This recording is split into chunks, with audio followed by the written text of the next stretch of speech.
Hello guys, good morning to all of you. This is Maggie Raj here and now we are going to get discuss about the beats and beats frequency. तो साथियों, अब हम जो discuss करने जा रहे हैं उसे कहते हैं विस्पंद। तो विस्पंद और विस्पंद आवृत्ति क्या होती हैं, तो इसके बारे में डिस्कस करेंगे।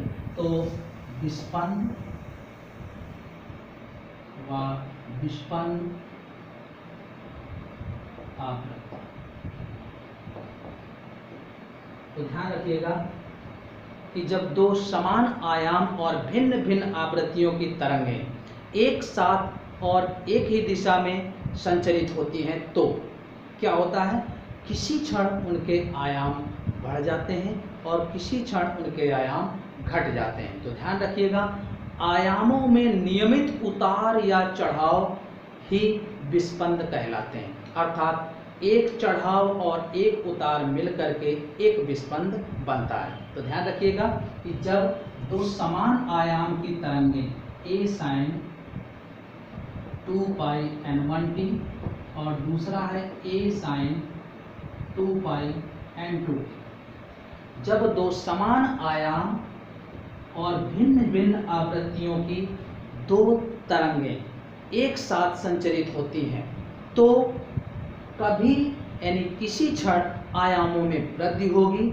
आयाम अधिकतम होंगे तो तीव्रता भी अधिकतम होगी, तथा किसी क्षण आयाम विपरीत स्थिति में होंगे, कम हो जाएंगे तो तीव्रता भी न्यूनतम होगी। अर्थात आयामों में नियमित या क्रमिक उतार और चढ़ाव मिलकर के ही विस्पंद कहलाते हैं, या आयामों में नियमित उतार या चढ़ाव को ही विस्पंद कहते हैं। तो ध्यान रखिएगा कि एक चढ़ाव और एक उतार मिल करके एक विस्पंद बनता है, ठीक है, जिसे हम प्रति सेकंड में जो आवृत्तियां प्राप्त होती हैं विस्पंद आवृत्ति कहते हैं। तो ये क्या होगी विस्पंद आवृत्ति, तो देखते हैं y = y1 प्लस y2 से y = a sin 2 pi n1t plus sin 2 pi n2t, और यहाँ पर हम यूज करेंगे sin c plus sin d, 2 sin c plus d/2 cos c minus d/2। तो y = a into 2 sin c plus d n1 plus n2/2 into cos 2 pi t n1 minus n2/2। तो देखिएगा ये 2 से 2 cancel हो जाएंगे, ये 2 से 2, y = आ गया 2a और ये टर्म पहले लिख दीजिए cos पाई t n1 minus n2 into sine pi t n1 plus n2। तो इस पद को अगर हम a मान लें जो आयाम का निर्माण कर रहा है तो ये बनेगा y = 2a capital A sine pi t n1 plus n2, यानी y = ये लिखा है r साइन ओमेगा t इस फॉर्म में या 2 पाई nt के फॉर्म में लिखा है, ठीक है ना। जो इससे तुलना करने पर ये पाते हैं कि ये भी SHM को संतुष्ट करता है, SHM को फॉलो कर रहा है। तो इसका मतलब जो समीकरण प्राप्त परिणामी विस्थापन का मिला वो भी सत्य है। तो अब हम देखते हैं, देखिएगा y = y1 प्लस y2, यहाँ पर हमने y1/2 के मान रख दिए और sin c plus sin d का फॉर्मूला लगा दिया, 2 sin c plus d/2 cos c minus d/2, जो कॉमन है कॉमन लिया और कैंसिल कर दिया 2 से 2 को, ये इस फॉर्म में आया। cos वाला पद पहले लिख दिया और यही पद देखिए दो नियतांक है, a नियत मान है और cos पाई t n1 माइनस n2, यही पद केवल वैरी कर रहा है, बदल रहा है, तो यही आयाम का निर्माण भी करेगा, तो a के रूप में माना। तो अब हम इसको ही सॉल्व करते हैं।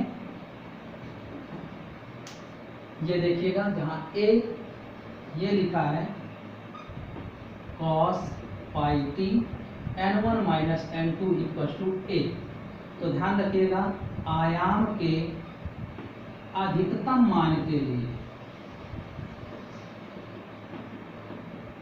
आयाम के अधिकतम मान के लिए a की वैल्यू ±1 रखेंगे तो cos पाई t n1 माइनस n2 = ±1, तो ये हो जाएगा cos के रूप में अगर प्लस और -1 की वैल्यू लिखेंगे तो ये हो जाएगा cos k पाई। देखिएगा k के का मान 0 1 2 3 ऐसे रखिए। तो cos 0 1 cos 1 इंटू पाई -1, तो +1 -1 रिपीट हो रहे हैं, तो pi T n1 minus n2 equal to k pi आ जाएगा। तो t equal to k upon n1 minus n2, ये आ गया t का मान। अब देखते हैं कि t में से जब k के विभिन्न मान रखेंगे तो t equal to 0 1/n1 minus n2, 2/n1 minus n2, 3/n1 minus n2, 4/n1 minus n2, ऐसे मान मिलेंगे, ठीक है ना।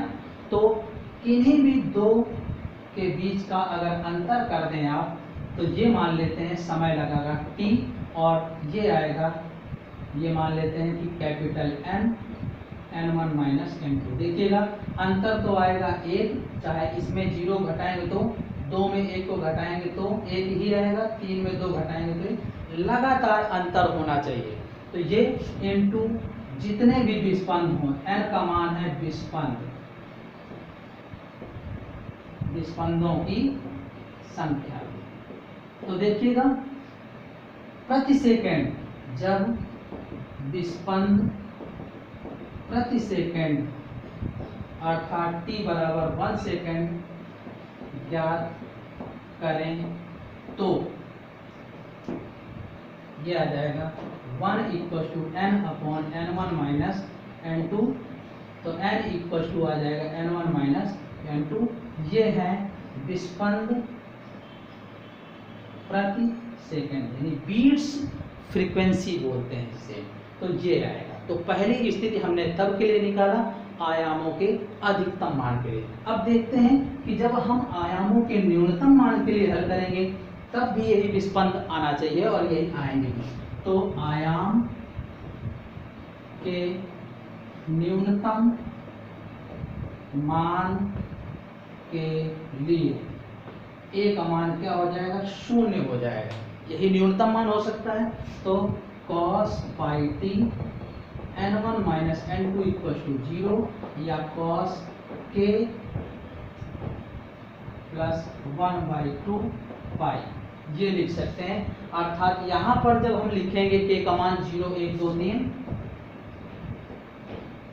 तो ये पाई/2 का मल्टीपल में चलेगा, तो ये आ जाएगा cos pi T n1 minus n2 equal to cos, इसको साधारणतः 2k प्लस 1 पाई/2 लिख सकते हैं। हमने इसको एलसीएम लेके लिख दिया।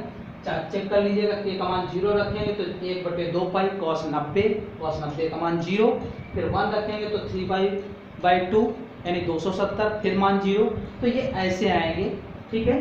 तो ये आ जाएगा pi T n1 minus n2 equal to 2k plus 1 पाई/2, तो पाई से पाई कैंसिल हो जाएगा, t equal to 2k plus 1 upon 2 n1 minus n2, ये आया।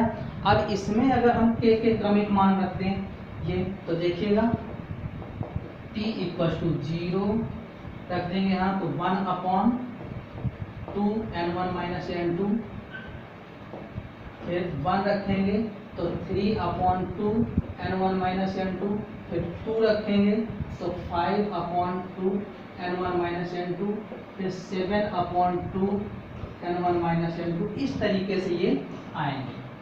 तो अब अगर हम इनमें किसी भी दो का लगातार अंतर कर दें तो विस्पंदों की संख्या आएगी, कितनी विस्पंद हो रहे हैं t सेकंड में, तो ये आएगा t equal to 2/2 n1 minus n2। किसी भी दो का आप अंतर निकाल सकते हैं, तो ये आएगा, मान लेते हैं n विस्पंद हो रहा है, n